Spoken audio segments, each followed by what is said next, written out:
ಇದು ನೋಡ್ರಿ, ಇಲ್ಲಿ ಪ್ರಾಥಮಿಕ ಆರೋಗ್ಯ ಕೇಂದ್ರ, ಇದು ಹಾಸ್ಪಿಟಲ್. ಬೆಳಿಗ್ಗೆನೆ ಹಾಸ್ಪಿಟಲಿಗೆ ಬಂದಿದ್ದೀವಿ. ಇಲ್ಲಿ ಯಾರು ನೋಡ್ರಿ, ಸ್ಟಾಫ್ಗಳಾಗ್ಲಿ ನರ್ಸ್ಗಳಾಗ್ಲಿ ಯಾರು ಇಲ್ಲ. ಕೆಲವೊಬ್ರು ಸತ್ತಿದ್ದಾರೆ ಬದುಕಿದ್ದಾರೆ ಅಂತ ಕೇಳೋಕ್ಕೂ ಇಲ್ಲ, ಯಾರು ಇಲ್ಲ. ದಿನನಿತ್ಯ ಇದೇ ನಡೀತಾ ಇದೆ. ದಯಮಾಡಿ ಒಂದು ಸ್ವಲ್ಪ ಇದಕ್ಕೇನಾದರೂ ಒಂದು ಅವಕಾಶ ಮಾಡಿಕೊಡ್ಬೇಕು. ಯಾಕಂದ್ರೆ ಇವರೆಲ್ಲ ಅವ್ರದೇ ಆದ ಒಂದು ದರ್ಬಾರಲ್ಲಿ ನಡೀತಾ ಇದ್ದಾರೆ. ನೈಟ್ ಡ್ಯೂಟಿಯರು ಇಲ್ಲ, ಡೇ ಡ್ಯೂಟಿಯರು ಇಲ್ಲ. ಯಾರಾದರೂ ಸತ್ರೆ ಯಾರು ಹೊಣೆ? ಕೆಲವು ಪೇಷಂಟ್ ತಡ್ಕೊಳ್ಳೋರು ಇರ್ತಾರೆ, ತಡ್ಕೊಳ್ಳೋರು ಇರಲ್ಲ. ನೋಡಿ, ಒಬ್ರು ಸ್ಟಾಫ್ಗಳಿಲ್ಲ ನೋಡಿ. ಎಷ್ಟು ದಿನ ಅಂತ ಹಿಂಗೆ ನೋಡೋಕ್ಕಾಗುತ್ತೆ?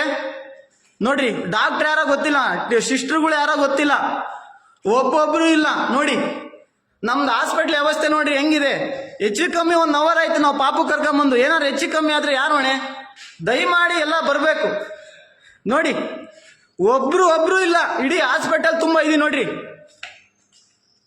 ದಯಮಾಡಿ ಎಲ್ಲ ಬರಬೇಕು. ಇಲ್ಲಿ ನೋಡ್ರಿ, ಒಬ್ಬ ಸ್ಟಾಫ್ಸ್ ಇಲ್ಲ, ನರ್ಸ್ ಇಲ್ಲ, ಆಯಾ ಕೆಲಸ ಮಾಡೋರಿಲ್ಲ, ಯಾರು ಇಲ್ಲ ನೋಡಿ. ನೋಡಿ ಇವ್ರು ಯಾರ ಬೀದರ್ದವ್ರು ಒಬ್ರು ಸ್ಟಾಫ್ ಇದಾರೆ ನೋಡ್ರಿ, ವರ್ಕ್ ಮಾಡ್ತಿದಾರೆ. ಅವ್ರು ಏನ್ ಕೇಳ್ರಿ, ಹೇಳಿಲ್ಲ, ಗೊತ್ತಿಲ್ಲ ಅಂತಿದ್ದಾರೆ ನೋಡಿ. ಇದೇ ನಮ್ಮ ಹಾಸ್ಪಿಟ್ಲ್ ವ್ಯವಸ್ಥೆ ನೋಡ್ರಿ. ಯಾರಾದ್ರೂ ಸತ್ರು ಯಾರು ಹೊಣೆ ಇವ್ರಿಗೆ?